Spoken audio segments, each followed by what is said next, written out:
Newspaper analysis के session में आप सबका वापस एक बार स्वागत है दोस्तों। सबसे पहली न्यूज़ की अगर हम बात करें जो इंपॉर्टेंट रहेगी वो है ईरान के नए सुप्रीम लीडर, इनका अनाउंसमेंट हो चुका है। नाम हम सब लोग वैसे पहले से जानते हैं। जी हाँ, ऐसे क्वेश्चंस एग्जाम में बन जाते हैं बिकॉज उस कंट्री के लीडर की अगर बात हो रही है, अगर फ्यूचर में कुछ चेंजेस होते तो ऑब्वियसली वो भी हमें देखना पड़ेगा। पर फिलहाल ये नाम याद रखना, मोजताबा खामेनी साहब की बात करेंगे।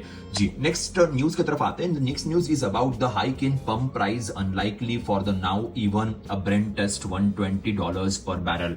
तो हमारे देश के दो मिनिस्टर साहब ने कुछ स्टेटमेंट्स दिए हैं and that statements are focusing on the upcoming inflation in India, क्योंकि ऑयल के प्राइसेस इंटरनेशनल मार्केट में काफी इंक्रीज हो रहे हैं।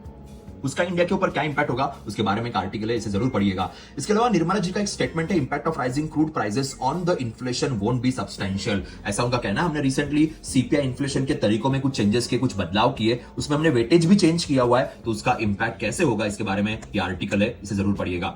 इसके बाद RBI buys 50,000 crore G Sec for the liquidity tranche 2 on Friday. दो ट्रेंचेस के अंदर 1 लाख करोड़ के बॉन्ड्स को जीसेक को basically government of India RBI open market operation से परचेस कर रही है। उसका पहला ट्रेंच 9 मार्च को कंप्लीट हुआ। सेकंड ट्रेंच जो 50,000 करोड़ का है वो 13 मार्च को कंप्लीट किया जाएगा। लिक्विडिटी मैनेजमेंट का ये तरीका है।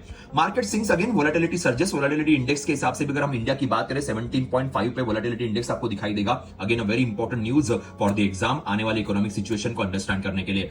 Now West Asia conflict threatens economies goldilock phase. Goldilock phase की यहाँ पे बात हो रही है। अभी आरबीआई के गवर्नर साहब ने गोल्डीलॉक फेज की बात की थी, तो उसी के एंगल में ये आर्टिकल हमारे पास सामने है। So let's see what will happen in the economy in coming time.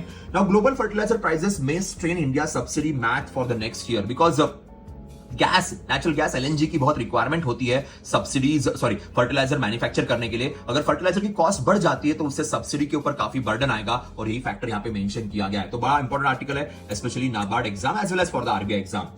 India Uzbekistan launch a pharma nutri corridor, ये बड़ा इंपॉर्टेंट होगा। उज्बेकिस्तान के साथ हमारा मंडे को एक एग्रीमेंट साइन हुआ जिसमें हम फार्मास्यूटिकल और न्यूट्रास्यूटिकल ट्रेड कॉरिडोर क्रिएट कर रहे हैं। 7 to 10 बिलियन एस्टिमेशन यहाँ पे मेंशन किया गया है by the government of India.